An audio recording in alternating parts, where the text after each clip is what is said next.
as always, thanks so much for coming back. We appreciate it. Thank you for being with us. Absolutely. You know, as some of you may know, in New Hampshire, we have a volunteer legislature, and many of us still work for a living. So, you know, we're truly putting in our 60 or 70 hours a week fighting for personal liberty and freedoms in New Hampshire. God bless New Hampshire. There you go. And I have to be honest with you, every time Dr. Paul comes to this state, I've never seen a man work so hard to deliver his message and provide some inspiration for us. And I thank you so much for coming.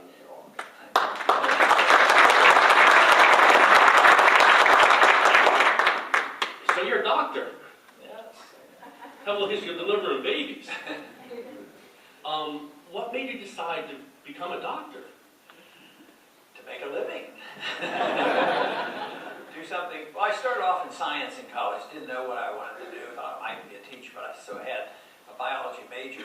Then about the middle of my my college, I decided I wanted to go to medical school. It was just something that was inspiring, you know, for a while. I think I always wanted to be, but I wanted to make sure I could make it first.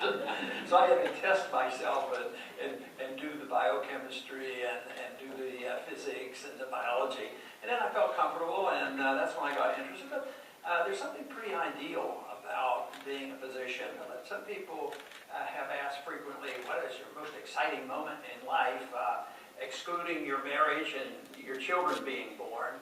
And I have named that moment when I finally finished college and medical school and residency and military service and went into medical practice. To me, it was sort of a relief that I would be doing something productive. I would be taking care of my family. But I had this responsibility, and to me, it was a real delightful moment for that to you know, take on that responsibility.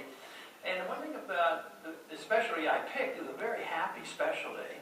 You know, I really respect the doctors who take care of the really tough cases.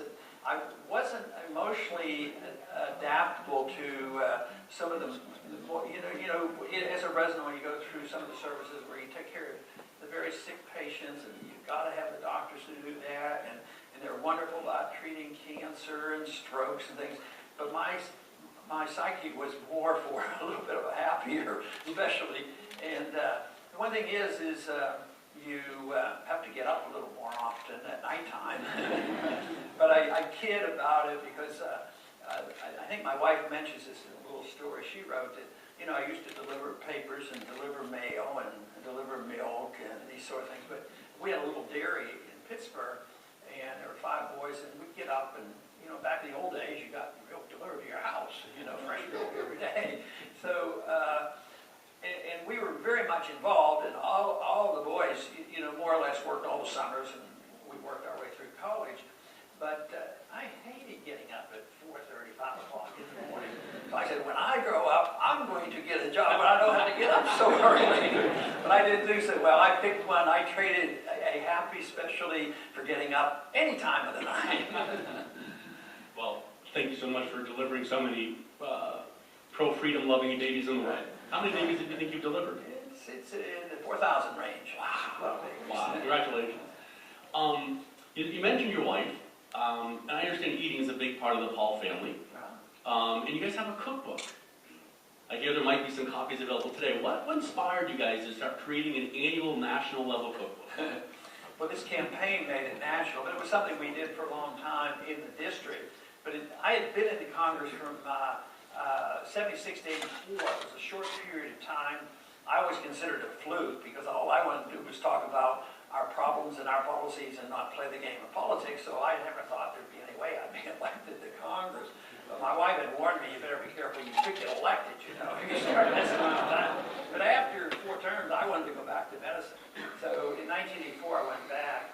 And then after 1994 election, I thought at that time that maybe this country is going to do better. You know, the Republicans took over. Maybe they'll be serious and start cutting. So I was motivated to think that there was a shift in attitude. There was in the country, but it was, I never identified it in Washington. So in 96, I ran again. But by that time, there were certain factions that weren't very anxious to get me back because I was a little bit too independent for both parties. And Washington hates that. So they were cutting me down pretty sharply. Have you ever heard about in politics that they can get pretty nasty? I have no idea what you're talking about. So the nastiness really bothered my wife, and it bothered me too. But I figured, that's part of the game, you know. So she says, you need something to counteract some of those nasty things they're saying about you. So she said, let's do a family cookbook and put pictures of the kids in it. I said, and I sort of kid about this. I said, that'd be terrible. I said, who cares about our family and cookbooks? They want to hear my speeches on the United Nations and the So I kid about that, but I said, the truth is her idea was pretty darn good. Because in spite of how important the issues are, I do think people want to know about your family. And it turned out to be very popular, and I give her the credit. And she pretends that she doesn't know much about politics. I said, you know, it turned out that cookbook probably got more votes from me than I got for myself. But somebody heard the story about how successful that was to neutralize the negative campaigning without, you know, talking about anybody else. And so therefore, we made the decision now, and it just came out this week. There is a new cookbook, and there may be some here, but it will be used, you know, there it is. It will be used both in the early primaries here as well as in Iowa. Well, you know, it's great to see that you and I, as well as most men, married up. So, you're a veteran. Thank you so much for protecting us.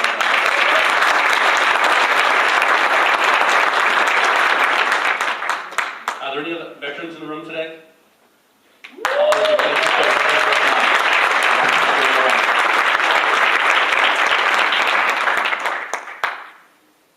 You know, you talk a lot about defending American sovereignty and our willingness or need to defend America.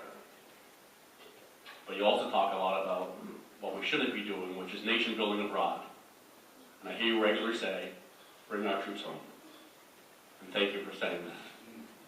Under the Paul presidency, can you describe what your definition of our military defense really should be? Well, it shouldn't be complicated.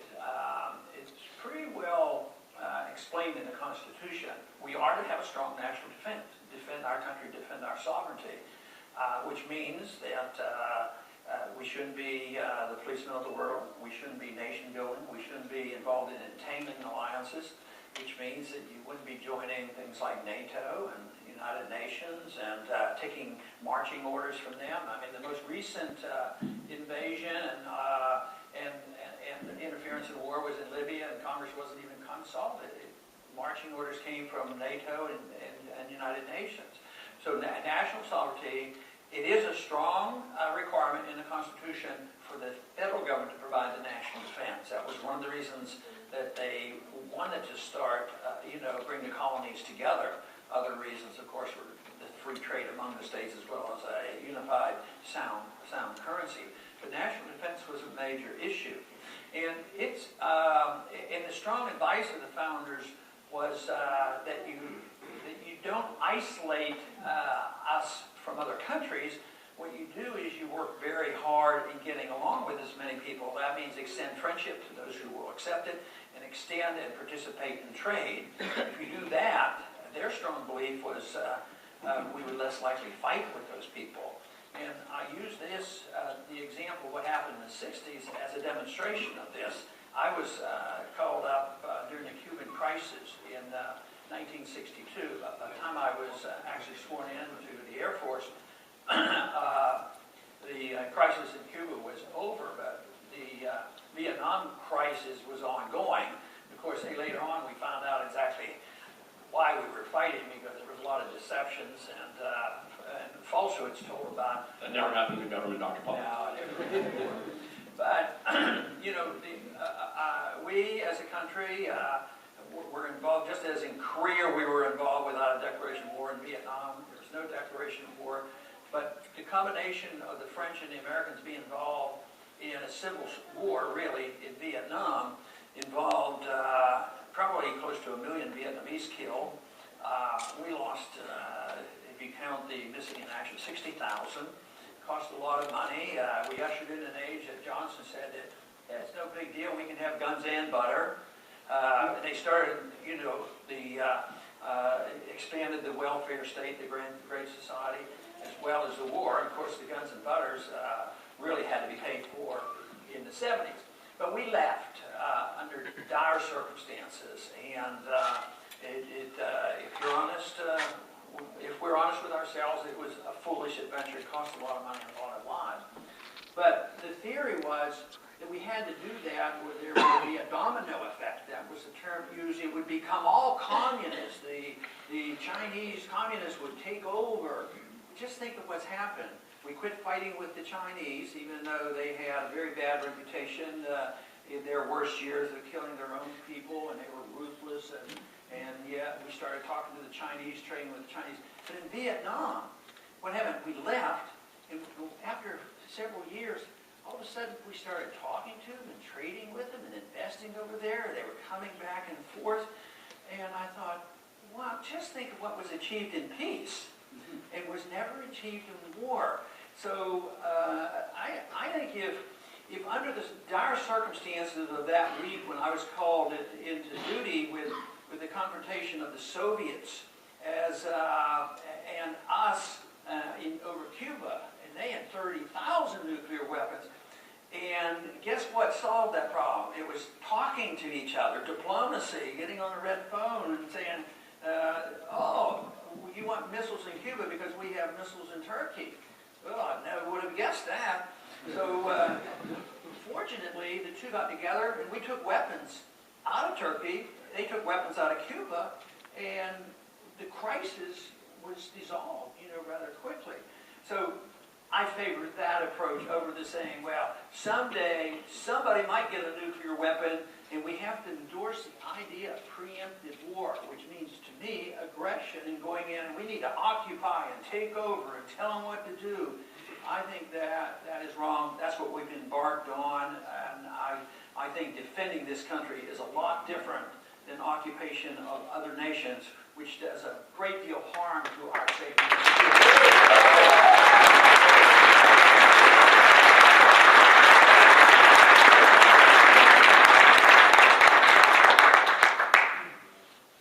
We're broke. Today, America's spending about $3.5 trillion a year operating itself. And yet we're bringing in only about $2.5 trillion a year. Our country is, tell Mom we'll be right back to her. Our country is about $15 trillion in debt. And we have this issue with the Federal Reserve, that thanks to all the great work you've done in providing some transparency, we now know the Federal Reserve has shipped in and out, again, about $15 or $16 trillion. Think about that, 5 times more than we spend in our own country for our own people. Now this week, we hear that the Federal Reserve's ramping up the presses again, going to be printing a lot more money, and this time, not trying to bail out or help America, but sending it to Europe to try and fix Europe's problems. Taxation without representation. Thank you, sir. Again, without any approval of Congress. Give us your thoughts under the Paul presidency of how you'd be addressing Europe's debt crisis. Well, I've been thinking about it, but I'm still undecided.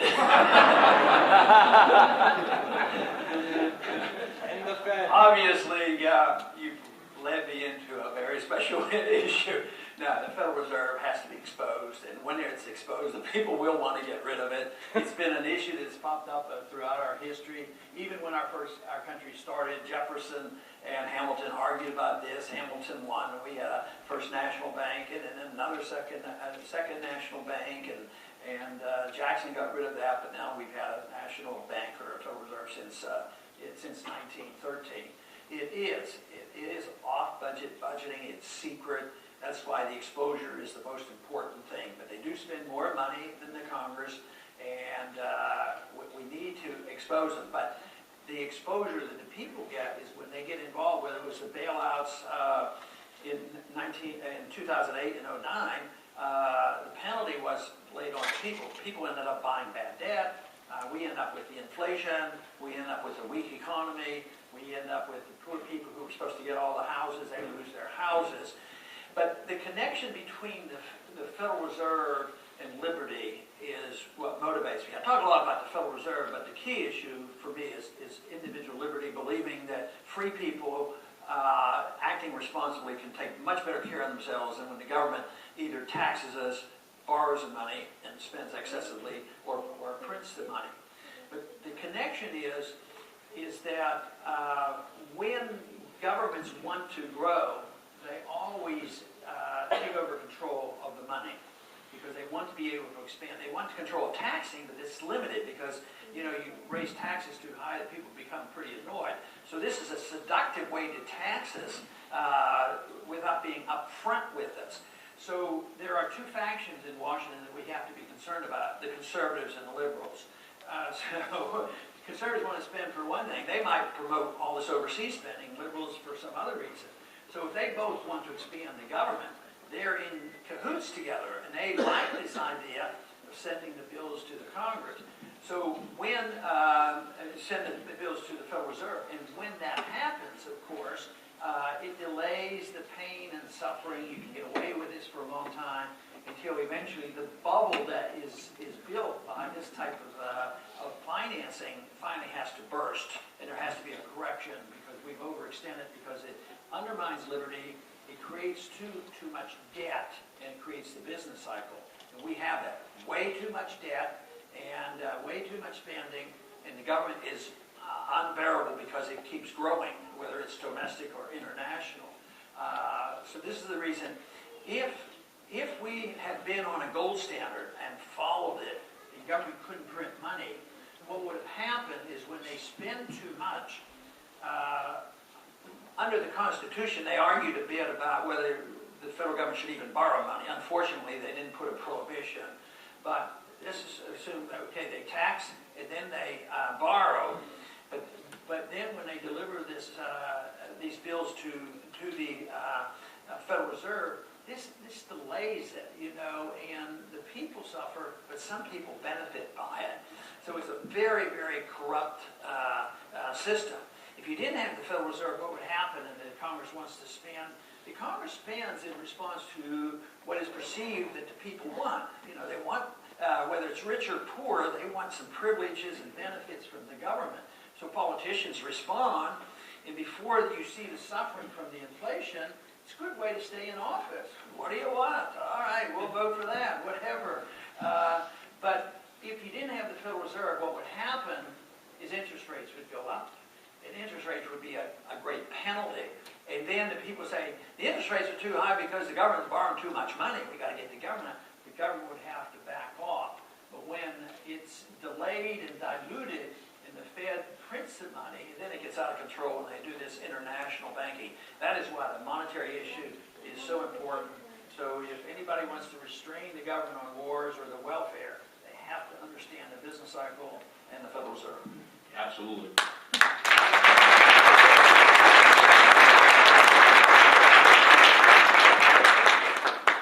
Anyone out there think our government's gotten too big?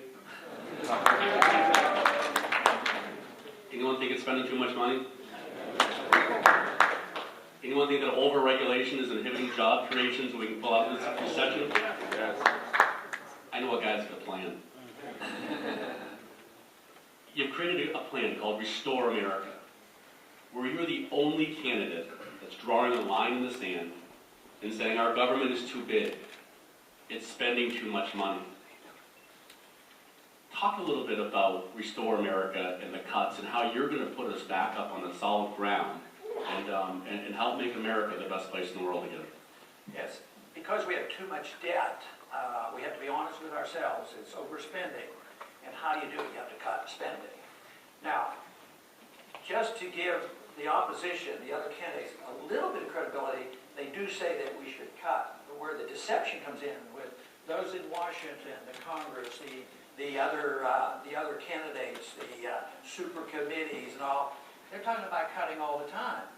But they're really deceiving us because they're not talking about cutting. They're talking about cutting proposed increases in the budget. And these are baseline budgeting. They figure, well, the budget is supposed to grow 10% every year, or whatever. And they have this line that goes out. But if you cut a proposed increase, they say this is a spending and it's ruthless and unfair and inhumane and you're going to make our country vulnerable to an invasion, and they just go on and on. So when you hear this talk that the super committee was supposed to cut $1.2 trillion and pick and choose and tell us where to cut, it was only on dealing with cutting the proposed increases of $9 trillion over the next 10 years. It's nothing to do with cutting. And then the automatic cuts the same way. So nobody's really offered real cuts. So my proposal is you cut $1 trillion of real cuts the first year.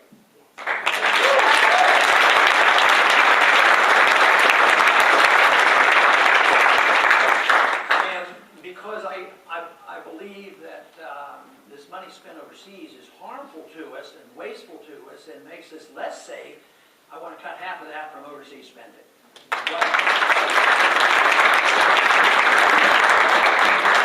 Which means we have to change our foreign policy. We can't assume the role of the policeman of the world. Now this is made to be sound by others that this is extreme and isolationist and all. Actually, it's exactly what George Bush ran on in the year 2000. Anybody remember that? He said, we need a humble foreign policy. We shouldn't be arrogant or they will despise us. We shouldn't be a nation building. We shouldn't be the policeman of the world.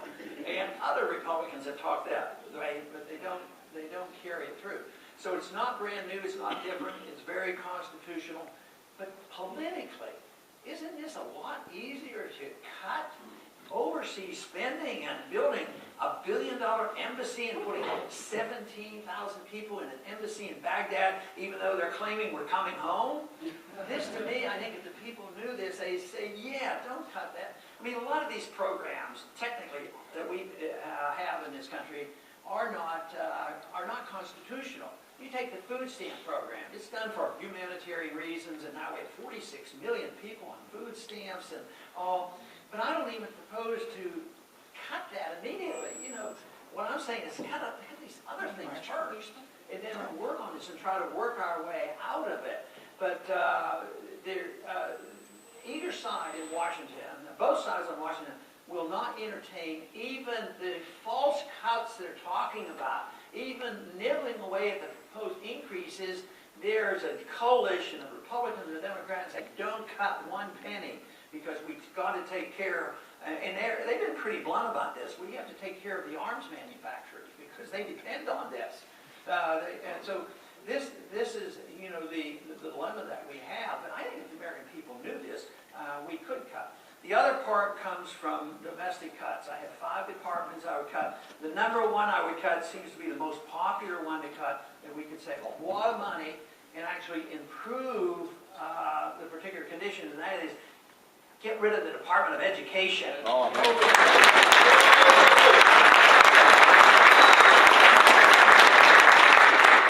with cutting 5 departments, I would also go back a major step backward. Go all the way back to budgeting of 2006. And I don't remember many who were talking about limited government ever thought the government was too small in 2006. That's a big cut. You can't believe how much the budget has expanded just in these last 5 years. So that's where the cuts would be. But they would be addressing the subject. It would send a strong message that we are going to have a different foreign policy. We're going to have a different monetary policy. We are truly sincere about cutting the spending. I think it would send a strong message to the communities, the financial communities, because right now, our credit rating has been lowered once. It's likely to be lowered again now that the dollar is going to bail out Europe. That has to lower. But I think the credit rating should be lower than what it is because it means the value of your dollar is going down no matter what they say. The cost of living is going up. People are struggling to live on their Social Security benefits. And that's what the real rating is. So in my plan and program, there would be a priority list. And the priority which I would want to not touch at this moment would be the people who are totally dependent. The poor who are getting medical care, the elderly getting Social Security benefits in their medical care. But we have to admit the truth, because there is no money in Social Security.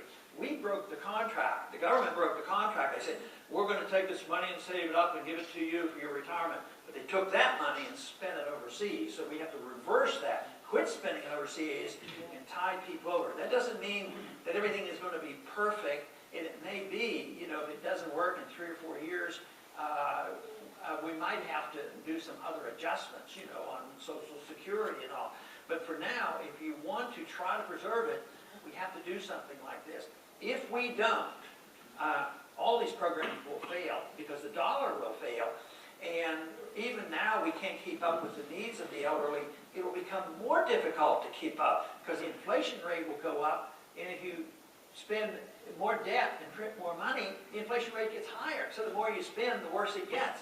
So we have to cut this off. That is why I propose something rather dramatic and challenge the others to even talk about cutting real cuts. I believe you have to have real cuts. No question, you're the only candidate talking about making a smaller government. All right, my last question before we open up to the crowd. Jobs. Jobs are a real important thing for people. Explain how allowing companies to grow and expand and personal freedoms and personal liberties and the Paul presidency is going to help create jobs. Well, just what I've said is along that line to get back to a more sensible approach. Because this whole thing, would happen. A lot of people say, oh, you're going to cut this spending, the government's not going to spend the money, won't that hurt jobs? Well, there may be some bureaucrats. Their jobs may be challenged, and there will be attrition, there will be less. But productive jobs have to be in, you know, private jobs.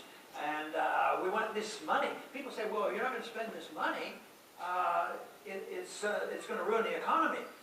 But no, if the government quits spending the money, the people get the money to spend.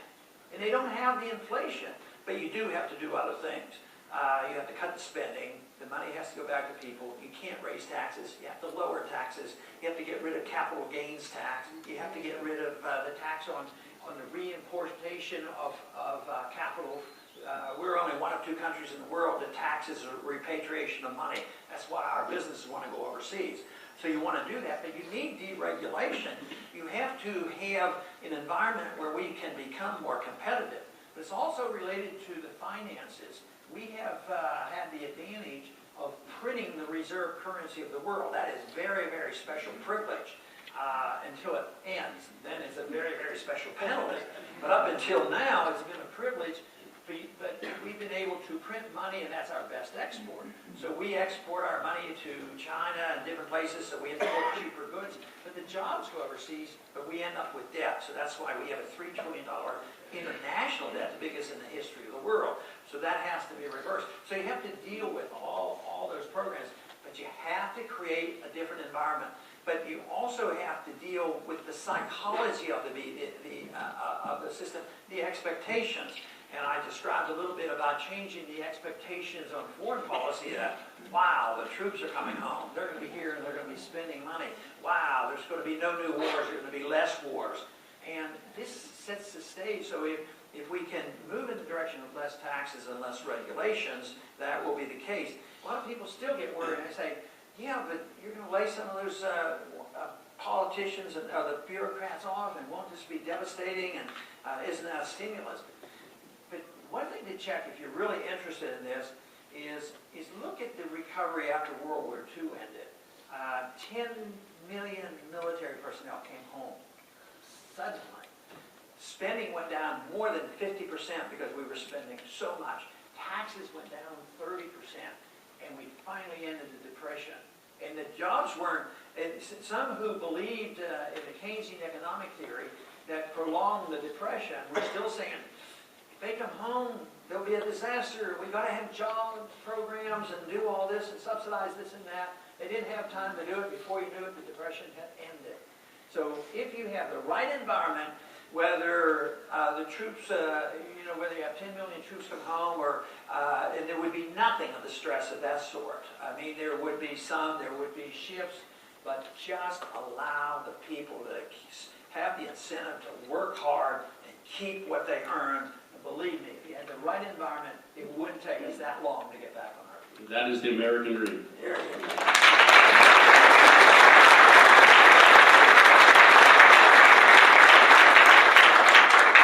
right, ladies and gentlemen, again I ask that you provide the independent voters who have yet to make up their mind the opportunity to ask their questions. We have a couple fine young gentlemen walking around with microphones. So we're to jump down off the stage, and if you could raise your hand, we'll go back and forth from either side, and we have a few minutes in order to do that. Good job.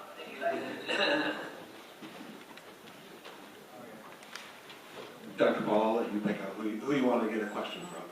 See a hand out there. Sorry for the feedback, folks. Hi, I have a foreign policy question. Some of your other GOP candidates, like Huntsman, think we should expand the Predator drone bombing, but the Brookings Institution estimates this is killing 10 times as many civilians as militants. Do you agree with Huntsman, or do you think we're making more enemies than we're killing? The question is should we continue the drone bombing? And he suggests that it hurts a lot of people who aren't particularly the targets. A lot of other people get killed, and we blow it off by saying that's collateral damage, don't sweat it, which means innocent people are killed. We build more enemies that way. I don't believe we should do any drone bombing unless it's authorized by the Congress. I voted for the authority immediately after 9/11 to go after those individuals responsible for 9/11. But this is way out of control. As a matter of fact, the Senate just passed something this week because the war on terrorism is vague, it's mystical, it's worldwide, and it's undefinable. So therefore, the whole world is a battleground. The Senate this week said it includes the United States, which means that if you could be associated with anybody or any group that might be associated with somebody else, you can be a target, you can be arrested. And it was explicitly said by one of the senators, well, they're associating with the wrong people, they're dangerous, they might be Al-Qaeda, and they don't even deserve an attorney. I mean, this is what's happening in this country. So it's this whole notion that we think that we have the authority to bomb any place, any time. Just think of the mess that's in Pakistan right now. Not only do we bomb in Pakistan and kill, we're aiming the bad guys that want to kill us, innocent people die. At the same time, we're giving billions of dollars to their government. And it's absolutely foolish. So unless there's something very explicit, matter of fact, there was one provision in the Constitution that I tried to resurrect right after the 9/11 crisis, because even though I voted for that authority to go after those responsible, immediately it was out of control because they ignored bin Laden. They went in and started a war against Iraq and had nothing to do with it. So I introduced the resolution to relook at the principle of mark and reprisal, which the founders put in the Constitution to go after the pirates. So if you want to have a limited war and you have some enemies and you don't want to declare war against the world or a country that wasn't literally responsible, you could do this legitimate with the whole idea of restraint. So yes, I think it's very bad. I think that should just be stopped. I think those wars should be stopped. I think we need to bring all those troops on.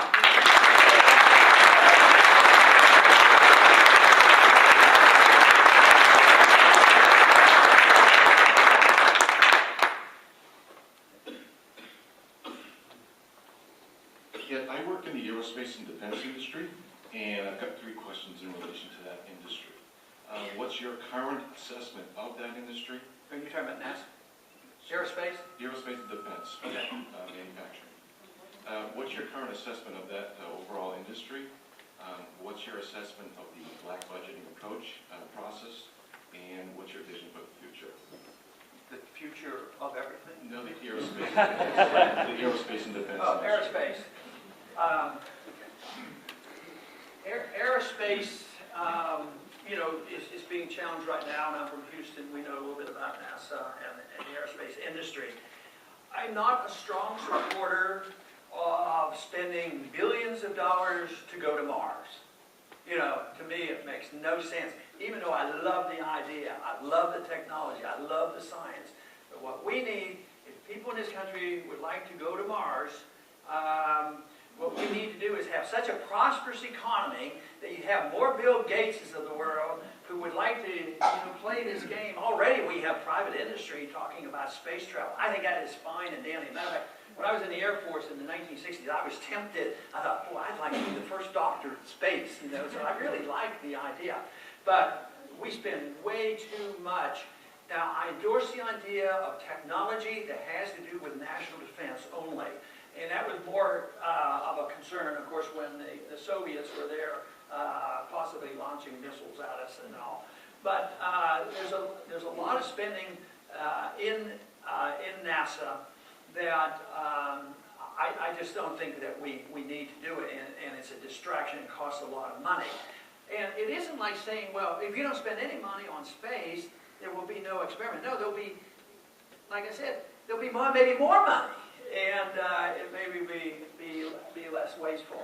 You talk about the black budget with a secret budget, like I don't believe in any secret budgets. I don't even like secret budgets in the CIA or the secret budgets with the Federal Reserve.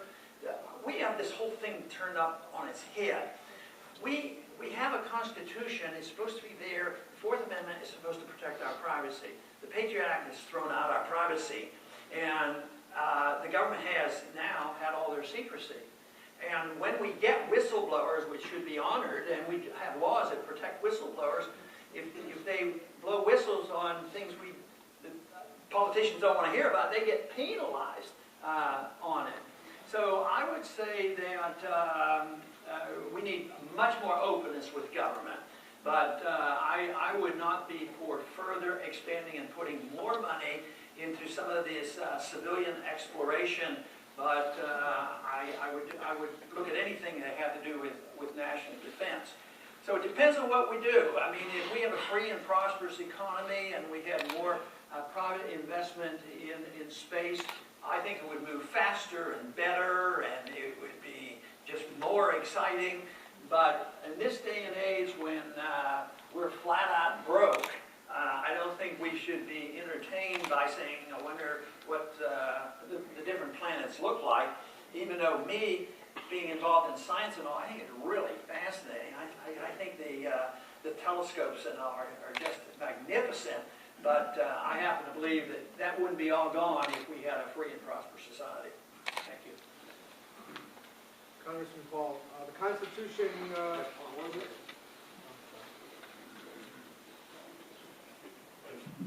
Constitution requires President, Congress to protect us from enemies, foreign and domestic. Who do you perceive to be the domestic enemies of the United States? How will you deal with these threats? And then I'd like to reserve a follow-up question based on your answer. Well, the domestic enemies are found in the people who endorse philosophies that I find to be unconstitutional and anti-American in the sense that they don't protect our civil liberties. What I just talked about, what the Senate was doing this particular week, and what we do with the Patriot Act, we are like our own enemies. We have done a lot more harm to our liberty than any threat from foreign. There are no foreign threats right now.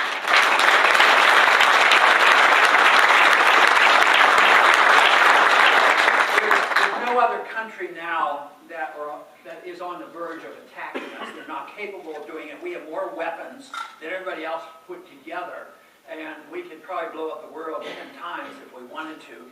We just don't need more of that. We need more common sense. So the people who endorse bad ideas and allow the undermining of our liberties, I see them as our real enemies because they're undoing what a foreign government can't do. And I think that is what we have to do. We have to think about what the Constitution said, how we protect that, why liberty is important, why dependency on the government is bad, why this notion is that we're going to make everybody safe and prosperous around the world. And the biggest challenge is the arguments that they use against us, whether it's welfareism at home or doing good around the world, is that if you don't do it, you don't care about people. Oh, don't you care? They're killing people over there. There was going to be a lot of killing by Gaddafi on his people if we didn't invade and do these things. Of course, it was fiction. We had to go into Iraq because Saddam Hussein had a nuclear weapon and these sort of things. So we we first have to decide what we should do, but second, our own worst enemy is our willingness to believe so much of what the government lies about to us. You know, whether it was the Tonkin, Gulf of Tonkin resolution and gets involved in Vietnam, or whether it's how they got us involved in Iraq and these various places. So in many ways, we're our own worst enemies. But we have to counteract this argument about, you know, if you don't have these programs to take care of poor people, whether it's medical or education or housing, then you don't care about people. But if you care about people and you understand economics, the way to help people is free up the system. You have more prosperity and more better distribution and a bigger middle class, the freer the society. And we had that. But because it's never perfect, and because maybe there's 1 or 2% who do suffer and need help, you can't throw out the whole system and say that we have to now endorse the idea of transfer of wealth, because you start with a little bit, you sacrifice 100% of the principle, and all of a sudden we end up with what we have today. So it's the philosophy of some people who don't understand what freedom is all about. I see that as the greatest threat to our liberties here at home.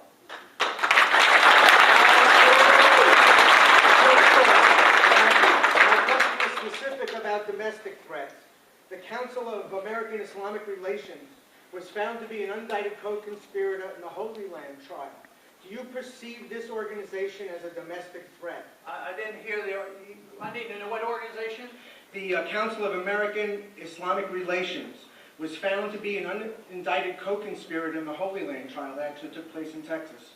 Do you perceive this organization as a domestic threat? I don't have an opinion because I don't know enough about it, and I'd have to get more information to make a legal decision on what you're saying. I think everybody in this room understands exactly where I'm coming from, but I can't deal with that particular narrow subject and work it into... Can I rephrase the question? So I won't be able to answer.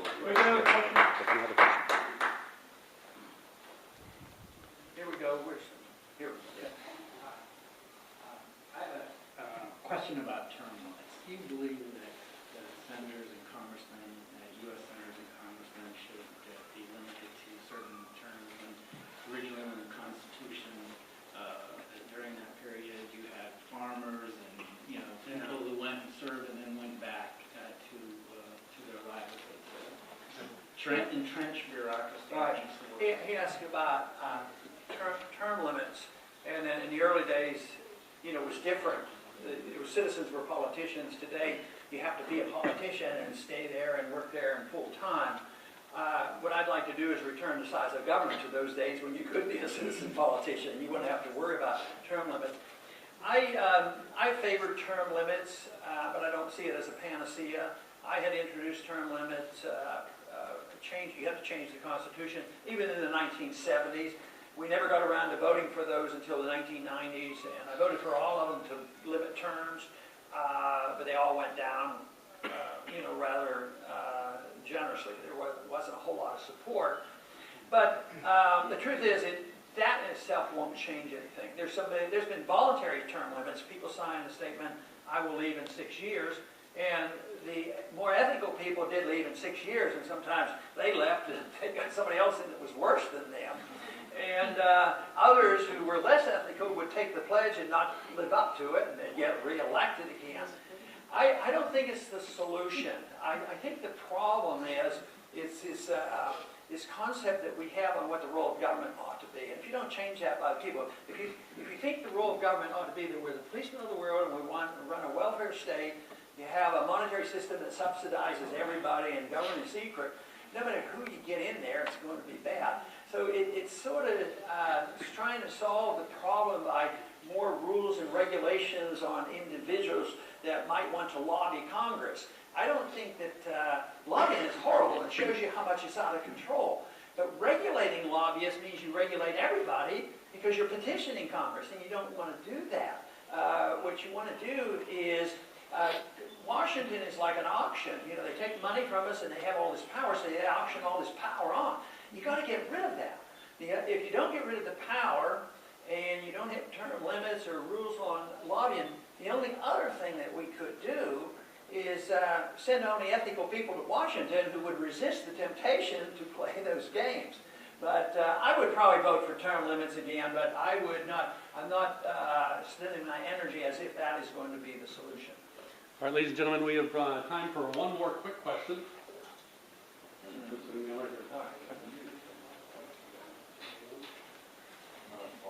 I was wondering what you plan on doing about the obvious growing media bias. It seems like I can't find you unless I'm looking on the internet these days. And I think you have a lot to say, and I think that I'm watching debates and I'm jumping through my TV and,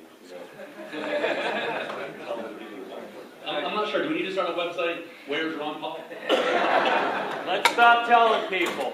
Yeah. Hire John Stewart to be the PR man. Exactly.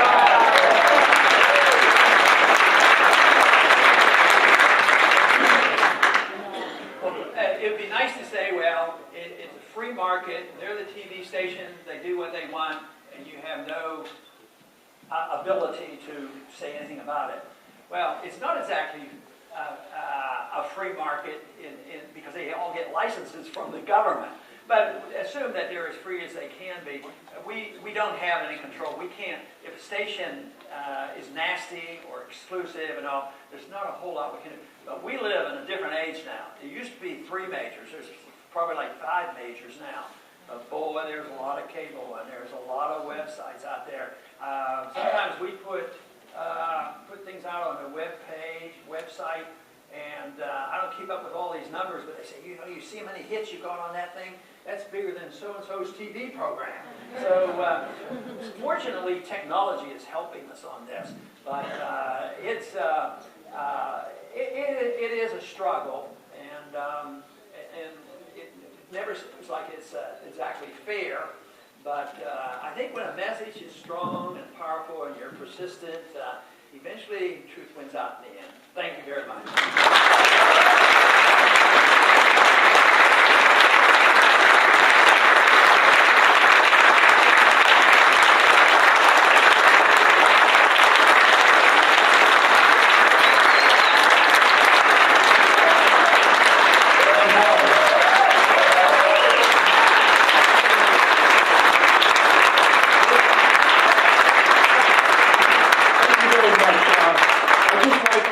Thank everybody who's come today. We've been on the road. The Congressman's been on the road since Wednesday night when we started in Portland. This is our 3rd town hall meeting, just as huge as the other ones have been. We just really want to thank you. We want to thank the folks that have come in from other states besides New Hampshire. We know we're close to the Mass border. I know we got some Mass folks and some folks from Connecticut, Rhode Island, probably Maine, and other locations. Thank you very much. Now, one thing that I'd like to ask on behalf of the Congressman is that people would seriously consider coming up to our office in Concord. We've got 38 days until primary. I can't tell you how critical it is and how close we are to hitting the numbers that we want to hit up here in order to get that vote out. We really need your help to come up, make calls. So give it serious consideration. If you haven't signed in, please sign in before you leave. What we're going to do as we do leave, as the Congressman likes to do, is to have a chance to let folks take some pictures. What we would like you to do is